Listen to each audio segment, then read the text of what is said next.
So I'll go ahead and introduce our speaker. It is Dr. Rhett Larson. Rhett is a professor of water law at Arizona State University. He is a senior research fellow with the Kyle Center for Water Policy. I don't know if I'm pronouncing that. Okay, good. The Kyle Center for Water Policy at ASU's Morrison Institute for Public Policy. He researches and teaches about property law, environmental law, and natural resource law, especially domestic and international water law.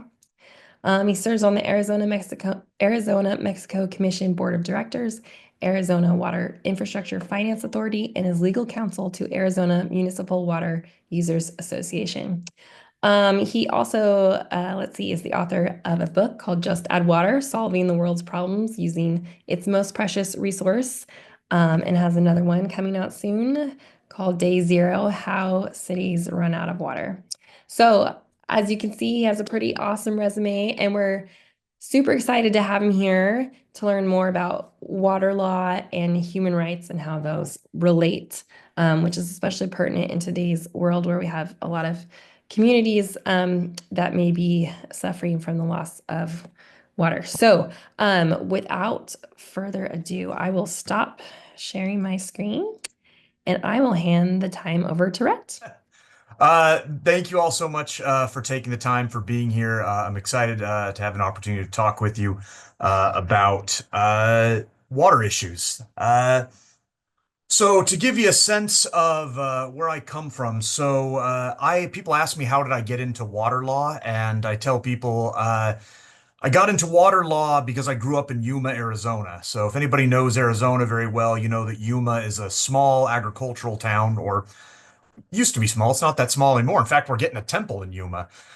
So Yuma is a small agricultural town right on the banks of the Colorado River. It's right where Arizona, California, and the Mexican state of Sonora all meet at the Colorado River. And so where I grew up, it's an agricultural town. There's also a military base. So basically every grown-up that I knew was either a farmer or a soldier. And both of those jobs scared me. One of the few grown-ups I knew who wasn't a farmer or a soldier was our irrigation district's water lawyer, who also happened to be in our ward. And I thought, well, he was such an eminent figure. People had so much respect for him that I thought, well, I ought to grow up and be a water lawyer someday. But one of the things that really got me passionate about water law, and especially about water policy, was while I was serving my mission. I served my mission in the Dominican Republic, and while I was there, a major hurricane struck, Hurricane George.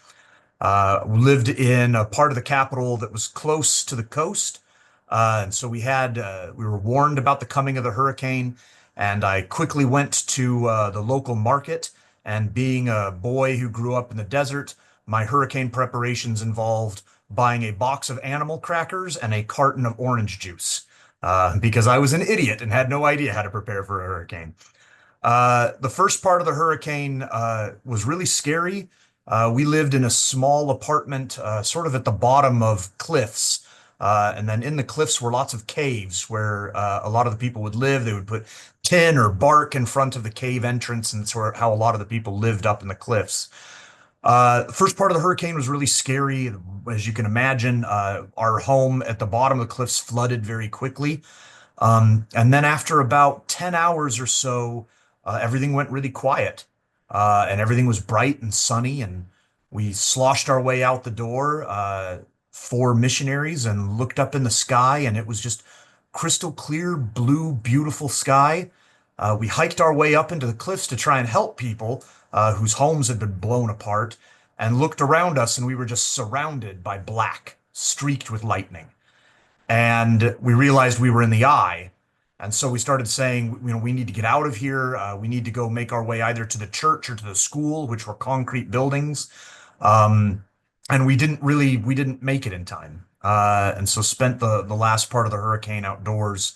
Um, and in the coming days, we spent in rescue and rebuilding efforts were some of the hardest days of my life.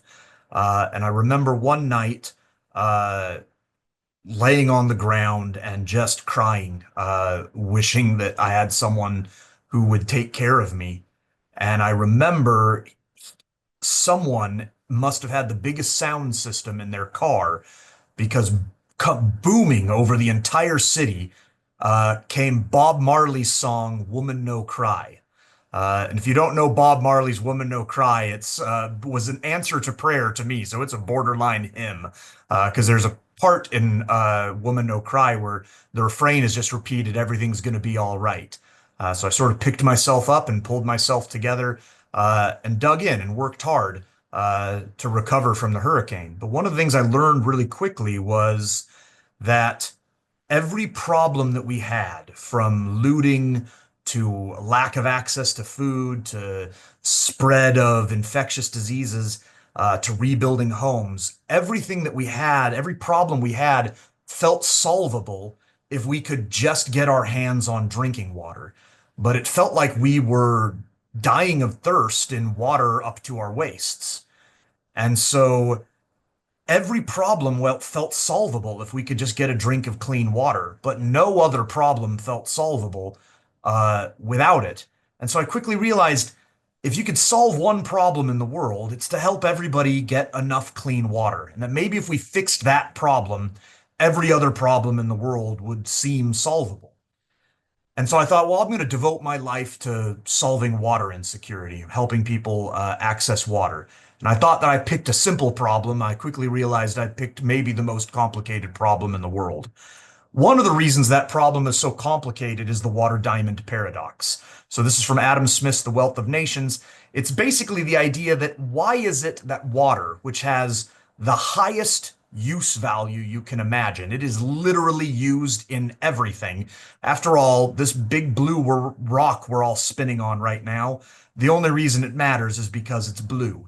If it weren't blue, it'd be like every other dumb rock floating around in space. What makes this rock special is all the blue on it. So that blue, that water is used in literally every aspect of life. There's no part of your life that isn't touched by water. And yet, water's really cheap. A diamond, on the other hand, which has a very low use value, has an extremely high exchange value. It costs a lot of money. Why is that? Why is it that something that's really useful has low value and something that's not terribly useful has really high value? Now, maybe part of the answer is scarcity, but of course, I would argue I live in Arizona, a place where water is really scarce and increasingly scarce, and yet water is really cheap here. And maybe the answer is that water is a human right, and we don't want water to cost a lot of money. We want it to be accessible to people. But the challenge with that is data teaches us cheap water will be wasted water. And if we treat water like it shouldn't have a high price, people tend to waste it. So the challenge of making sure that water is accessible to people, but still appropriately valued is just a constant challenge. And so finding where to prioritize water in just the right way, recognizing its role as a human right while still recognizing that it has real value. It sort of gets into lots of different political theories. One of my favorite philosophers is a philosopher named Isaiah Berlin, who in quoting Dostoevsky would say boots before Pushkin, or put first things first, which is to say that Russian soldiers, you gave them good boots before you gave them books of poetry. Maybe the answer to effective water management is to prioritize it, to put first things first, that it is the ultimate human right to water, or that's the ultimate human right, that no other human right matters if you don't have access to water. After all, you don't go to someone who's dying of thirst and saying, don't worry, you have a right to a jury trial. That we begin by providing people with water. And that gets into sort of John Rawls' conception of primary goods. John Rawls was this philosopher who would say, imagine the original position. Put yourself behind what's called the veil of ignorance, and the universe is going to start all over again. What would everyone agree that everybody should have access to if you didn't know where you would be in the new universe? If you thought, I don't know if I'm going to be rich or poor, I don't know if I'm going to be a man or a woman, I don't know what my race is going to be, I don't know anything about what my life will be like. In that original position, what would we all negotiate for? One of the things I think you'd negotiate for is enough clean water. That would be a primary good that's necessary for the realization of all other rights. Now, this gets me into talking about the central importance of water, which is water is a part of absolutely everything that we do. You can't speak of food or energy without talking about water because water's necessary to generate energy. Water's necessary to grow food. And growing economic development, growing consumption patterns and the changing climate means that there's going to be increasing demands for food, water, and energy all around the world. And this leads to ways to think about how water is connected to virtually every aspect of virtually every aspect of human rights. So take, for example, climate change. Climate change, obviously, one of the most important ways in which climate change impacts our life is through increased water variability. Indeed, that's going to be the way that most people experience the costs of climate change is through increasing more severe drought and flood cycles. So water is really the point of the spear for climate change. What about race? How does water relate to racial equality? I can think of a few ways. Anybody who's aware of what happened in Flint, Michigan, what happened in Flint, Michigan was a situation that actually happens all over this country. A community that's struggling, that's not generating as much tax revenue, is looking for a cheaper water source. So it's been buying expensive water, but it can't afford it anymore. So now it goes and looks for a cheaper water source. It runs that cheaper water source through degrading old infrastructure, and that cheaper water source is more corrosive. It goes into an older infrastructure and starts leaching lead out of the pipes. This is not an uncommon problem. This is something that happens in lots of communities around the world, lots of communities even in the United States. The difference with Flint, Michigan is in most communities where this happens, you see an exceedance of the lead action level in the water utility, and everyone panics. And we shut down the water system. We explore what's going on. We replace the lead solder and the lead pipes. We provide bottled water. But in Flint, Michigan, people hid, people lied, people destroyed evidence and let that lead continue to contaminate children and poison them. And why? Racism. And racism has all kinds of terrible effects in the way that water is provided to people all over the world. One challenge we've seen recently here in Arizona is there's a fairly well-to-do community just north of Scottsdale, just outside of Phoenix, that had its water supply cut off within the last couple of years, in part due to drought conditions in the Colorado River Basin. When their water supply had been cut off, there was massive political panic in Arizona. People saying, no Arizonan should live like this. And, this isn't a third world country. These people deserve water. We have to get them water. And while I agreed with those sentiments, it broke my heart because thousands of our brothers and sisters in Arizona wake up every day for decades without access to clean water. And they live in tribal communities and in colonias along the border. Why wasn't anybody worried about them? Why wasn't there political outrage or concern when those communities weren't getting their water? What about gender? How does water relate to gender equality? Well, as you can see from the slide in front of you, there are millions of girls and young women every day who devote huge parts of their days to water collection, to going to rivers or going to wells and gathering water. There's a very famous example, a longitudinal study called Drawers of Water, where the simple change of saying rather than having girls and young women go to the river to gather water, we're going to have young men. And rather than girls carrying peanut oil cans, we're going to have young men go carrying 5-gallon drums of water. That simple change dramatically reduced the prevalence of disease in the communities just because people no longer had to choose between drinking, cooking, and washing their hands, just making sure that there was enough water available to wash hands.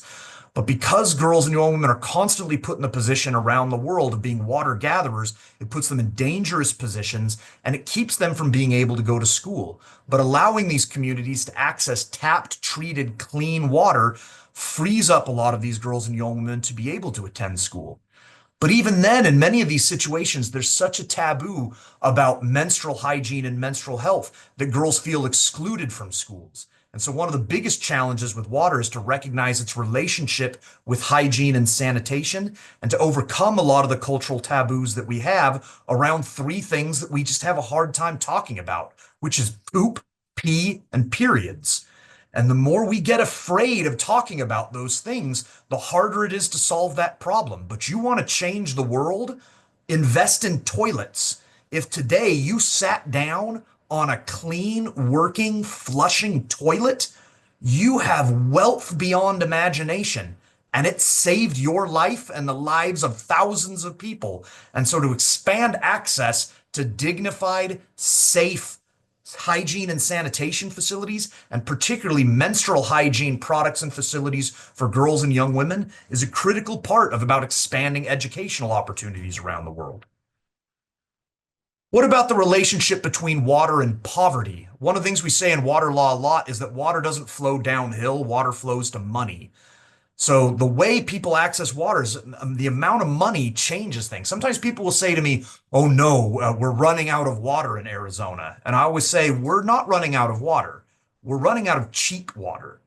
And the people who really want to get their hands on water, they'll spend the money to get their hands on it and often take it from others. You're already seeing situations where big, wealthy cities will buy up the water rights of smaller rural communities and transfer those water rights into the cities. And what happens is a lot of times the farmers who sold off their land and their water rights, they'll walk away with a big check in their pocket. But the people who get hurt are the fertilizer salesman and the tractor repairman and the dry cleaner and the school teacher, the people supporting that agricultural community who didn't have any water rights or land to sell. What about the relationship between water and public health? Every day, 6,000 children under the age of 5 die from a water-related disease, whether it is cholera or malaria or Zika or river blindness or a myriad other diseases that are principally driven by water. Every time we build a new dam or every time we expand access to irrigation infrastructure, we make mosquito habitat and snail habitat come closer to human beings, which expands problems with schistosomiasis, with dengue, with Zika, with malaria. The more we fail to be able to adequately clean our water, the more we see massive outbreaks of cholera, like we've seen in Haiti, which have huge, devastating impacts both in human lives and in political instability. So the best thing that we can do to protect ourselves from a public health standpoint is to expand access to clean water around the world. You want to save lives, clean drinking water, and even more importantly, toilets. What about immigration? What's the relationship between immigration and water? If you look around the world, people are doing what people have done for thousands of years. They're following water. So if you look at immigration patterns, people are leaving places of water insecurity and moving to places of water security. And if right now you're saying, well, but people are leaving Central America and they're going to Arizona, isn't that leaving a place with lots of water and going to a place with little water? No, it's not. If you read carefully, the people who are in Central America are dealing with massive water insecurity issues and drought challenges, including in places like Venezuela. Here in Arizona, we've taxed people and built big water infrastructure projects to simulate water security so that we have 1,000 days of water storage in our reservoirs. So a lot of immigration is driven by water insecurity. What about armed conflict, the relationship between armed conflict and water? If you look at patterns around the world of armed conflict, you'll see that it's often driven by instability caused by water insecurity. Look at the Syrian civil war. Massive drought in the Euphrates River basin causes crops to fail, causes urbanization, causes spikes in food prices, which is dry kindling for radicalization and instability. The same thing happened with the rise of the Taliban. Drought in the Kabul River basin, rising food prices, failing crops, urbanization, dry kindling for radicalization. If you look at the conflict in the Jordan River basin, the 6 Days War was precipitated by a conflict over sharing the Jordan River, with bombing on Syrian diversions on the Yarmouk River. If you look at the conflict right now in the Ukraine, you'll realize that one of the strategic objectives of Russia is to secure control of the northern Crimean Canal, which is essential to fully develop Crimea and all of its oil and gas fields. Without access to that reliable water supply, Crimea remains less developed. So this is, at least in part, a conflict over accessing fresh water supplies, which is a really common issue around the world. So I want people to see the relationship between all these aspects of water. Everything that you're happening is just a constant challenge. Every problem that we have in the world has an underappreciated connection to water. Now, I don't want people to think that I'm saying, oh, well, that just means that every problem in the world can be solved by giving everybody clean drinking water. I'm not under any misapprehension that racism would disappear if everybody got to drink water, or that sexism would disappear, or that war would disappear. But what I am saying is, you might be surprised at how many problems, including problems you think have nothing to do with water, got meaningfully better just by investing in water and sanitation. Now, fortunately, water is generally a source of peace. Most of the time, water is a catalyst for peace. In fact, one of the principal ways in which we've learned to live together. There's a reason we learned to live together originally along the banks of desert rivers. Human beings learned to live outside of tribal or familial organizations as civilizations on the banks of the Nile, the Tigris, the Euphrates, and the Indus. There's a reason. It's because desert rivers are the great incubators of civilization. We learned to get along with each other there. I'll tell you a story. I was at a turning point in my career once, wondering what I was going to do with my life. And as I'm often wont to do, I opened my scriptures. And what I read was this scripture in Isaiah: when the poor and the needy seek water, and there is none, and their tongue faileth for thirst, I, the Lord, will hear them. I, the God of Israel, will not forsake them. I will open rivers in high places and fountains in the midst of the valleys. I will make the wilderness a pool of water and dry lands springs of water. And that scripture was an answer to prayer and was has become a compass for me about what my professional priorities need to be, is about focusing myself on making sure everybody in the world can have access to sustainable, affordable, clean water supplies.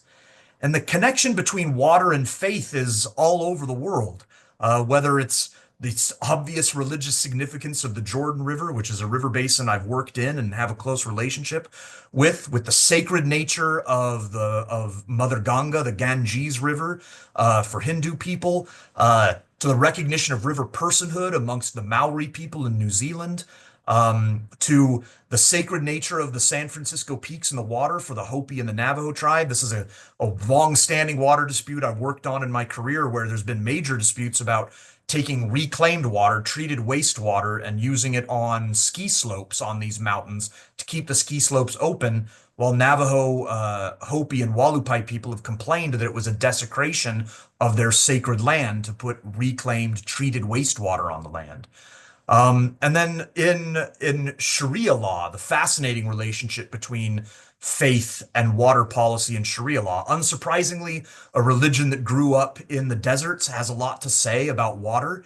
And Sharia law has a really beautiful basis in water rights. It recognizes two kinds of water rights, shafa and shirb, including shafa, the right to drink, and guaranteeing every single person a right to affordable water, grounded in this right. Uh, I have spent a lot of my career working on water provision to refugee host communities. A lot of my work has been especially in refugee communities in Jordan and Lebanon. In Jordan, we have existing UN organized refugee camps. In Lebanon, there are no UN camps. So most of the people, actually most of the people in both Jordan and Lebanon, tend to settle in informal areas. They settle around communities. And as you can imagine, this puts a lot of strain in these areas. So right now, 1 out of every 4 people in Lebanon is a Syrian refugee.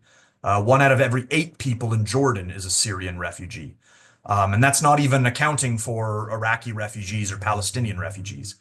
And so the presence of these huge numbers of refugees in these communities creates a lot of strain between the host community and the refugee. A lot of these communities were already dealing with water insecurity. So Jordan, for example, is the second most water insecure country in the world next to Yemen. And then you have thousands, hundreds of thousands of refugees moving into these communities. It creates conflict between the host community and the refugees. Our work has been to identify areas where there's water-based conflict in refugee host communities and to work to mitigate that conflict.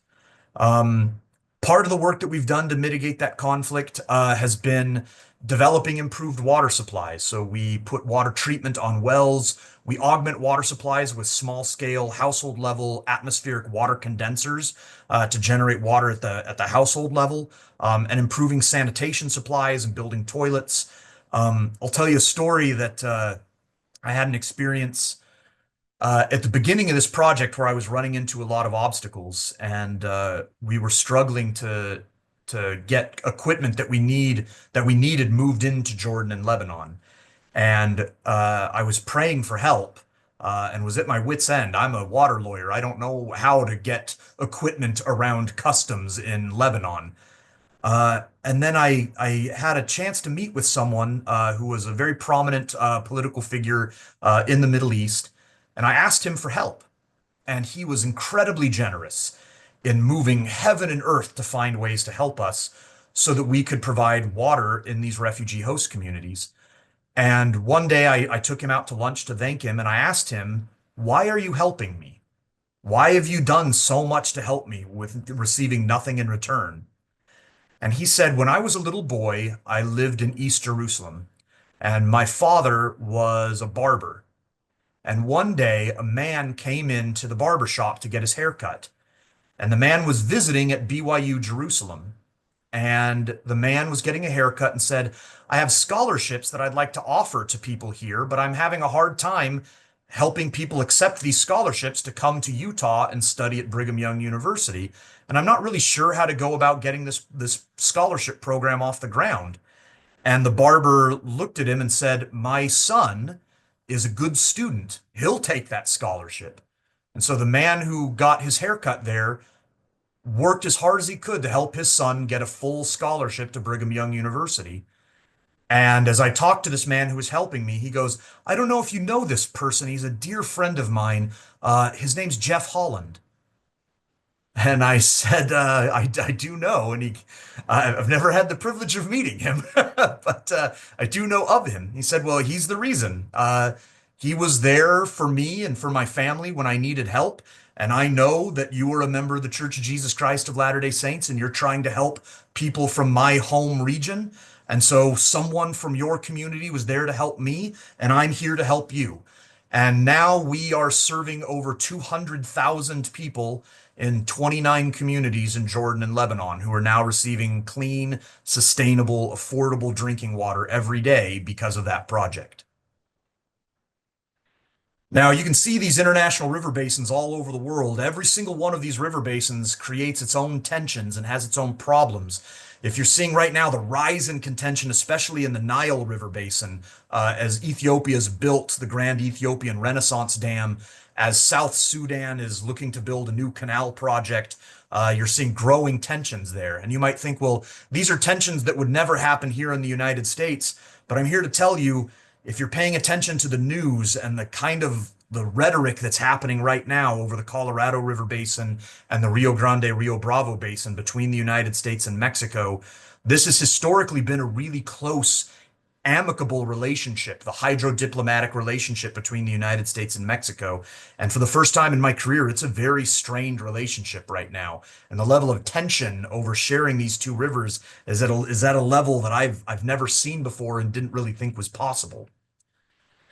Now, in all of these instances, you'll see ways in which these areas of conflict, whether it's the Nile, whether it's the Tigris and the Euphrates, whether it's the Indus River Basin, which, as you can imagine, massive conflict between India and Pakistan over the Indus River Basin, or in the Jordan River Basin, where we continue to see conflict in the Jordan River Basin, at least partially about water. But one of the important things to remember is one of the reasons that water can be such a challenge is that it's a symbol. It's a symbol of sovereignty. It's a symbol of cultural acceptance. One thing I tell people all the time is that, water is everything that oil and wheat and gold is. It is a valuable, saleable commodity.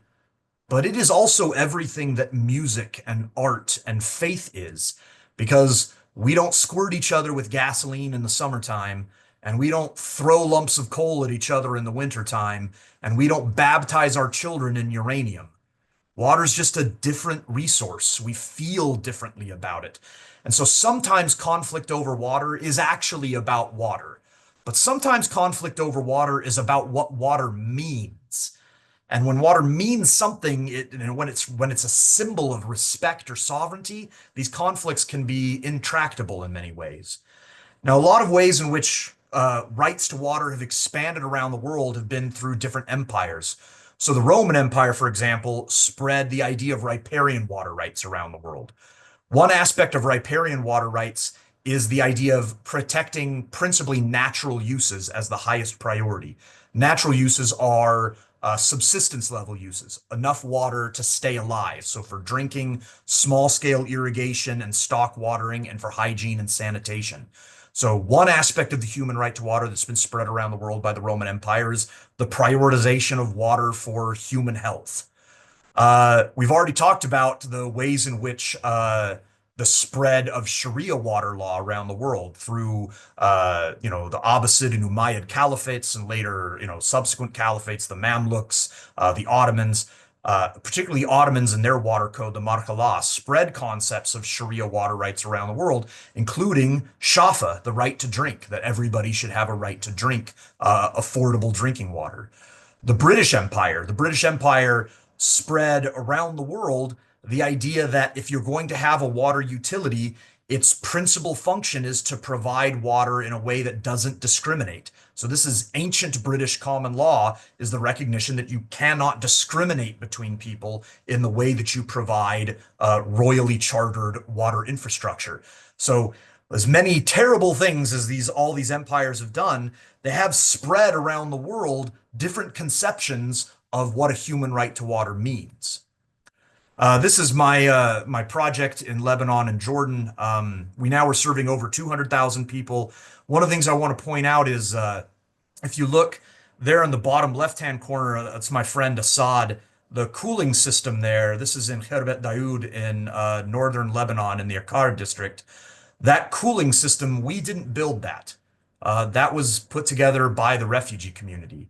If you look just next, this is in Quetat, the line of people, that beautiful housing, the concrete housing that's been built around our water systems, we didn't build that. The community built that. So one of the amazing things, one of the things I love about humans is the way that water becomes a gathering place and the way that we want to beautify our water sources and protect them is just an instinct that we all seem to have is to protect, to beautify, and to gather around our water resources. And we've seen challenges all around the world related to recognizing, protecting, and defending a human right to water. So India, for example, recognized a constitutional right to water and yet continues to struggle with providing sustainable clean water supplies. I'm working on a book project right now about the risks of running out of water in different cities. Just in the last 5 years alone, Cape Town, South Africa, Mexico City, and Chennai, India have all come very close to running out of water. And so even in places where there's a recognition of a constitutional right to water, we still see massive challenges with water provision. I've spent a lot of my life working in Ecuador. That's in the upper right-hand corner in Cajas.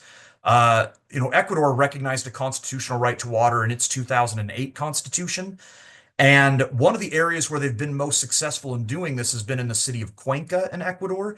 One of the reasons they've been more successful is because the water utility actually owns and controls its water source, which is a national park. So it operates the national park as if it's a water source, not a place for recreation, not a place for transportation, but a place to protect water supplies. And part of that has allowed them to keep their costs low and invest in water education. In Bolivia, the Cochabamba Water War in 2000 was one of the most violent conflicts we've seen over water provision. In Bolivia, what happened is the water infrastructure in Cochabamba was failing. Bolivia went to the World Bank to ask for a loan. The World Bank said, we'll make you a loan to improve your water infrastructure, but you need to privatize the system. But Bolivia privatized the system with a non-competitive bidding process and turned the water system over to a company called Aguas del Tunari, which was a consortium owned by Bechtel Corporation. And they banned traditional water gathering techniques, like going to the river and going to the well, which was a failure to recognize the cultural meaning and value of water. And they raised water rates. But what happened is there was massive protests, including violence from both sides, from the government and from protesters, deaths on both sides. until ultimately the concession contract was withdrawn and the water system was turned back over as a public system to the city of Cochabamba. And the water system got worse. So one of the things you learn from the Cochabamba water war is sometimes the debate about whether or not water should be privatized. In my experience, public water systems are susceptible to providing good or bad services. Private systems can provide good and bad services. What is usually the best predictor of failing systems is corruption. It's usually when you see places with government corruption, that's usually the reason that you're watching water systems fail. We've seen similar challenges like this even here in the United States as we watched massive water shutoffs in Detroit. In the wake of Detroit declaring bankruptcy, one of the ways in which Detroit tried to recoup revenue was to engage in mass water shutoffs of people who were delinquent. The challenge is that if you shut people off from water, you're cutting them off from a critical water supply, obviously, a critical supply to stay alive. But one thing we've learned is in places that give water for free and places where there's no water shutoffs, water gets wasted. So, how do we protect people from the dangers of having water shutoffs and making sure water can be affordable without risking unsustainable water practices? There's a lot of things that we can do.